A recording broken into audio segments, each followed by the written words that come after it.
And so those who wish to call us racist or xenophobic, those people who can't even spell the word, we've got news for you, and it's all bad. We are not xenophobic, we are nationalists, and we are patriotic, and we believe in our country.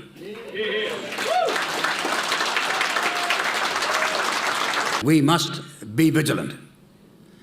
The woke agenda of the left has crept in like a cancer that has spread so deep into our divisive thinking that it's become their sole focus.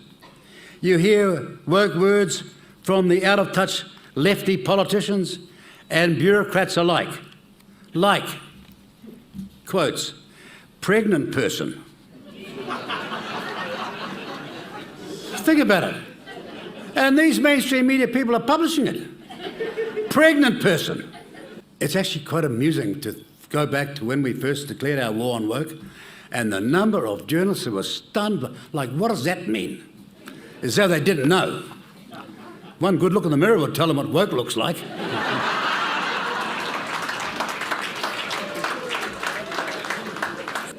Or, quotes, person who chest feeds, end of quotes.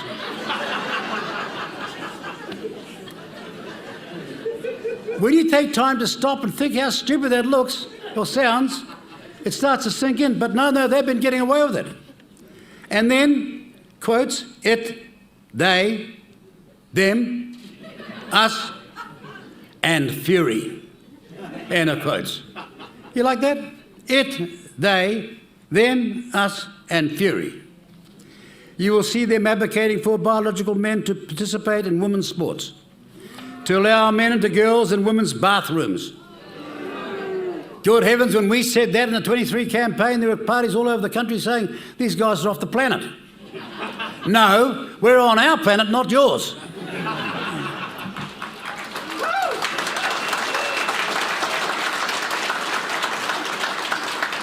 The woke left are willing to cower to the few and isolate the vast majority of Kiwis who just want to be left alone to live their lives without the constant wokeness being pushed down their throats.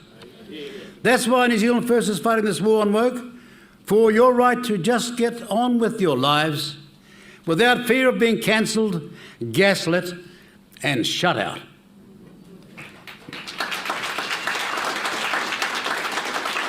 Oh, and when we raised that issue 2 years ago, they all said we were going down a rabbit hole. It's a new expression they've got, of course. They haven't seen or listened to or watched Watership Down. But New Zealand First is going down a rabbit hole. In this case, they were right. We're going down that rabbit hole to get you rabbits, and as fast as possible.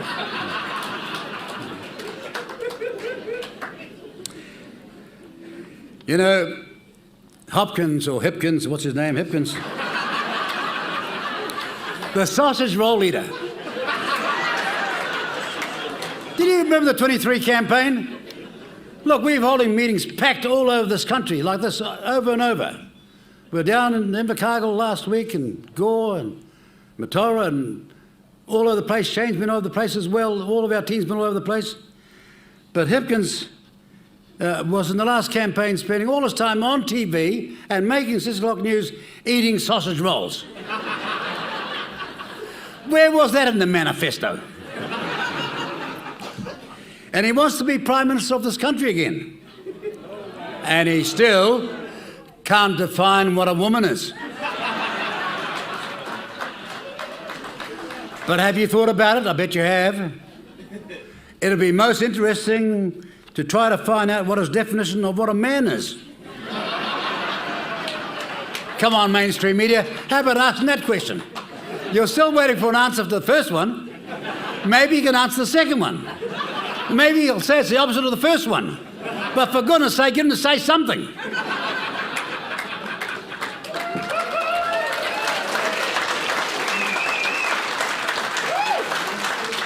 And we've got a definition of what a woman and man are, where we ridiculously have to actually define what a woman is in law because of what's crept in. all that was assumed down through the centuries and millennial, all of a sudden this modern age of bureaucrats and politicians has changed without any access to you at all. But for Mr. Hipkins, for his benefit, a woman is an adult human female.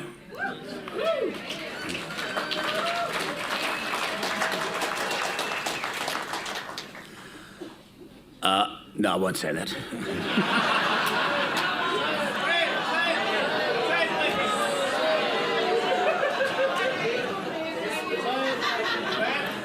I was going to say, I think he kind of knows it, if I know him, but he doesn't want to say so for offending too many of his woke supporters. Our country's name is actually New Zealand and not Aotearoa, which was a name ironically given all the impetus by a colonialist William Pember Reeves in the late 19th century. These left-wing radicals screaming for a name change are now down the same pathway as a colonialist who suggested the idea when it was never the name for New Zealand. It's a name out of French Polynesia, and it's most definitely not the name of the South Island. So the name will become New Zealand. So when we get to the United Nations, they'll still know who we are. In addition, a government announcement that we're making today pertains to one of New Zealand's first coalition agreement policies. You won't believe the necessity for this, but the day has arrived. Cabinet agreed last week that legislation will be brought into the House shortly, where English is finally officially legislated to become an official language of New Zealand.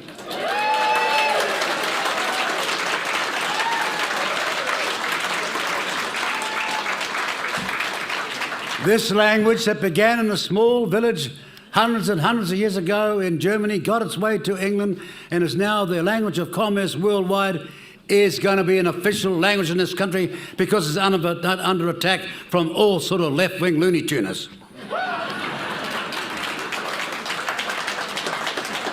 Mind you, if Double Dutch is their specialty, you can see why they don't like English. We're continuing to fight against the use of puberty blockers in children.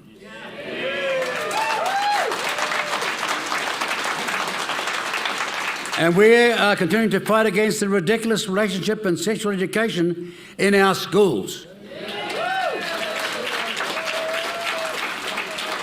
To those people with earmuffs on or deliberately deaf, we're telling you, we need education in our schools, not indoctrination. And on this other issue of climate change, there's been much said about the Paris Agreement and our being the first party to call for its re-evaluation and New Zealand's place in the agreement. Here are some facts. In 2016, the then National ACT and Maori Party government ratified and signed up to an agreement at Paris. Paula Bennett went to Geneva in the dead of night and signed this country up to it on behalf of that government. It led to the 2016 resolution by the then government. As the saying goes, the road to hell is paved with good intentions. It's sobering to hear the stats and facts that our country is now finding itself in with the Paris Agreement. Some of the world's largest economies have no intention of honouring the targets set out in that agreement. That means no matter what you and I do, our sacrifice will make no difference. We're still in trying to honour our commitments by all these people with these bowel sandwiches and waving their hands around like an Italian waiter all the time they're explaining on TV. And trying to honour our commitments, 22 billion plus. 22 billion plus of our hard-earned taxpayers' money will be siphoned offshore in a total self-defeating economic and climatic shambles. It's just common sense that instead of draining our money offshore into foreign economies, we invest in looking after our own environment right here in New Zealand.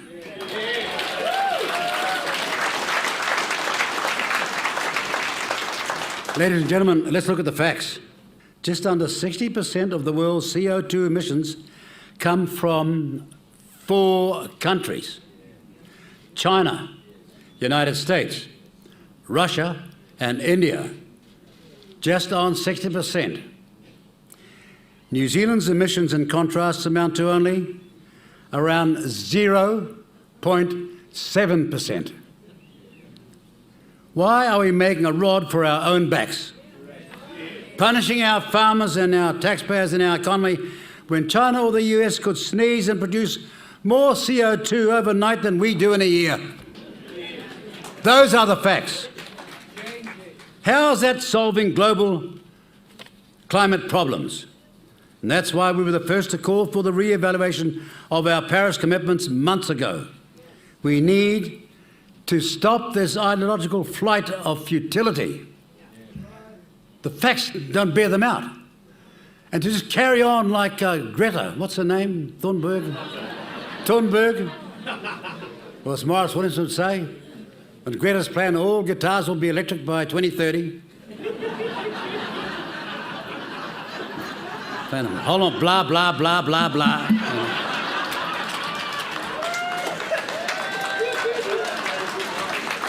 It's a total flight of futility. The Labor Greens Maori Party, though, is something to be really concerned about. They'd be an absolute circus and utterly destroy our country economically and socially. Do not underestimate the damage that they would do. They have become the parties of moral outrage, obsessed with accusations, gotcha politics, woke ideology, and opposing anything that happens to offend anyone that gets offended. You must not offend your husband, your wife, your kids, your mother, your grandmother. That's out nowadays. The Greens, well, they're in total disarray. They are now up to list member number 20 coming into Parliament on October the 3rd. The present one is going because he's under terrible safety threat.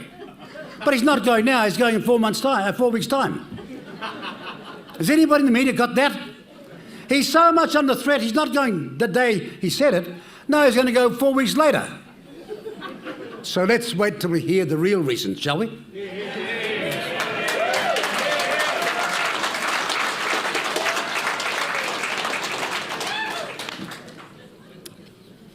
Well, list number 20 is coming in, whoever that might be.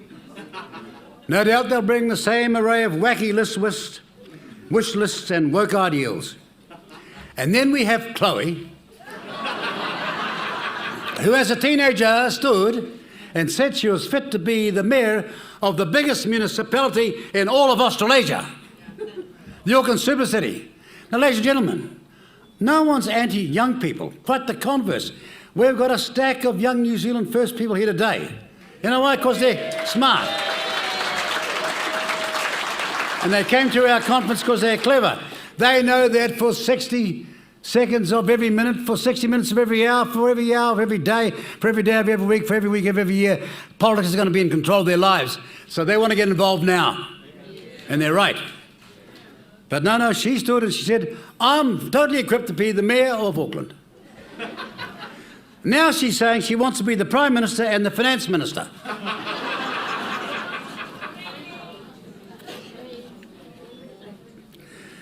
Anything you want, you got it. Ladies and gentlemen, we'd end up in a Soviet-era communist state within 3 years. They don't care about, nor do they understand the reality of our economic and social future as a country.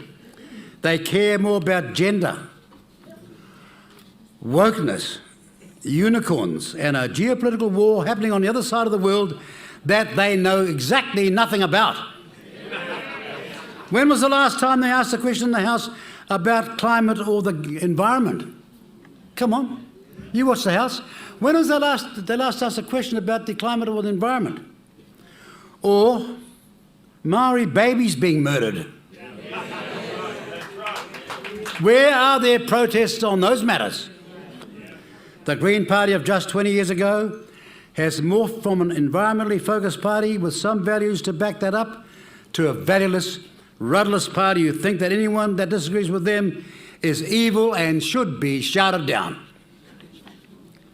And as for Te Pāti Māori, Well, you know, there are a lot of people in this audience who are like me, who got Maori in them, and we're proud of it. We've got Scottish in us, and we're proud of that. We'll be Irish in us, and we're proud of that. Or Welsh, or dare I say it, English. Or Croatian, or Italian, or whatever, but we're proud of it. And so we're proud of our background.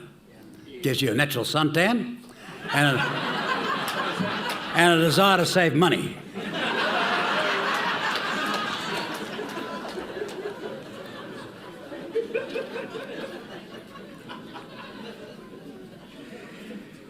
You know, the Maori Party have tried their hardest to be the martyrs in the media. To be the martyrs in the media for their shallow, transparent causes. But no one asks them who they actually purport to represent. They suffer from the same affliction of the Greens, thinking they represent everything green.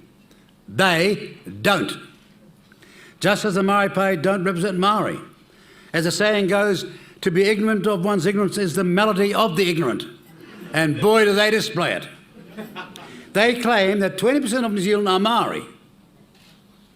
Now, even if that was true, then the Maori Party's only achieved 3% of the vote. So how can they be the voice for Maori? Come on, mainstream media, you do the maths. Or I'll come along with an abacus later on and see if I can help you. The mass majority of Maori did not vote for them. So who do they exactly represent? Ladies and gentlemen, the fact that the Maori Party is not pro-Maori. They are anti-white. And according to a recent post from one of their most arrogant MPs, they are anti-Asian, anti-Indian, and anti-black too. In fact, they are anti the wrong blood quantum Maori.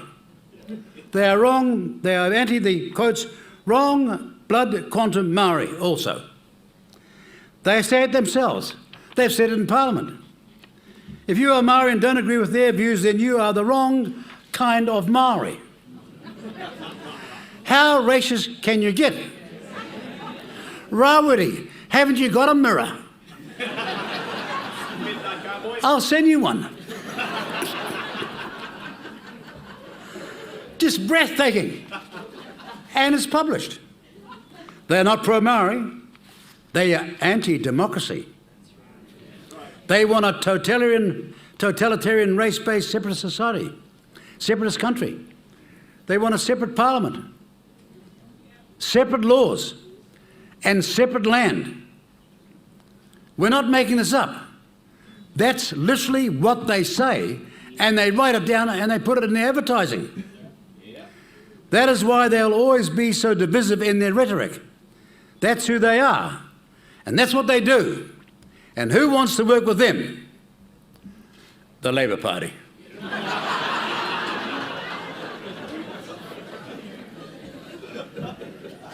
The Labor Party. Who do Labor represent now? It seems they don't even know themselves. The fact is, the last 3 years of the Labor government oversaw a deteriorating economy, deteriorating education and health systems, worsening law and order on our streets, massively increased debt, record immigration, crumbling infrastructure, and a cost of living crisis and a hugely divided society, plus inflation heading to 7.5%. They are all the facts. The Labor Party has sadly descended away from its roots and have abandoned and forgotten the very people and industries who founded their party over 100 years ago. The Labor Party's focus is now on issues such as race, diversity, equity and inclusion, wokeness and drumming up racial rhetoric that only serves to divide our country. The Labor Party left Middle New Zealand a long time ago. It's clear how shallow and impotent they've become. Labor no longer represents or wants to represent the workers. This is the social cancer of our society, and it's represented sadly in our parliament. And ladies and gentlemen, we must just also talk about COVID. Do you remember the COVID years? The podium of truth? Where some of us got sent home and got shut out, even though we were the Deputy Prime Minister. Apparently, age was our problem. God knows what their problem is now. But Jacinda Ardern, Chris Hipkins, Grant Robinson, Ailsa Beryl have all concluded and decided, they've all concluded and colluded and decided to decline to give evidence at the COVID-19 Royal Commission public hearings. The podium of truth has become the podium of evasion. These former ministers don't want to sit in a public hearing and answer the hard questions that every New Zealander needs to know and deserves to know. If there was a definition for a different kind of abuse of power, this is it. We demand a second inquiry to ensure there was a public accountability for the decisions being made during the pandemic. And I offered to turn up myself, and I'm happy to turn up myself. I'll be very pleased to tell them what happened, as much as I could find out at the time. But these former Labor ministers are undermining the very action and purpose of the inquiry to avoid public scrutiny. They claim to be the most transparent government ever. The Commission has stated today that the COVID-19 pandemic was a significant event that affected every New Zealander. And we remain of the view that the public being able to see former ministers questioned about those decisions at a public hearing of the Royal Commission of Inquiry would significantly enhance public confidence in our process. It certainly would. That's all they've got to do, go along and answer the questions.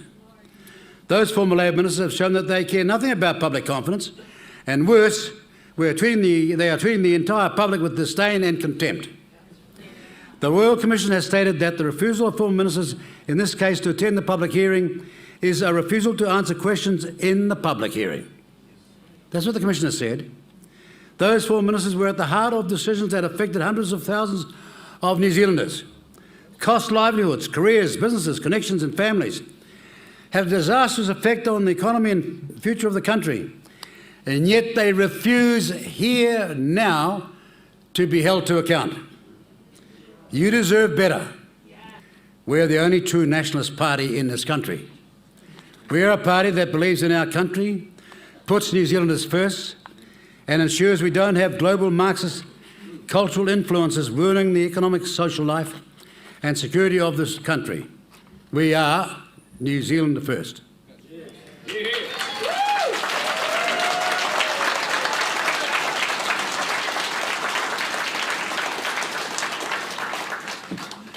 So thank you for coming out in the Manawatu in such numbers. 5 times what the Green Party had at their conference.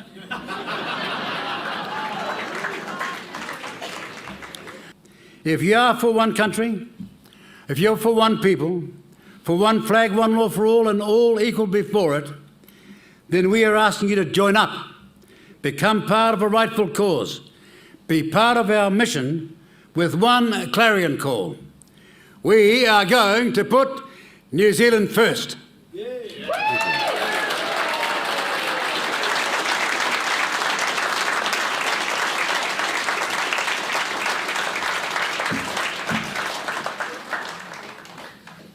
Thank you very much for coming out. Thank you.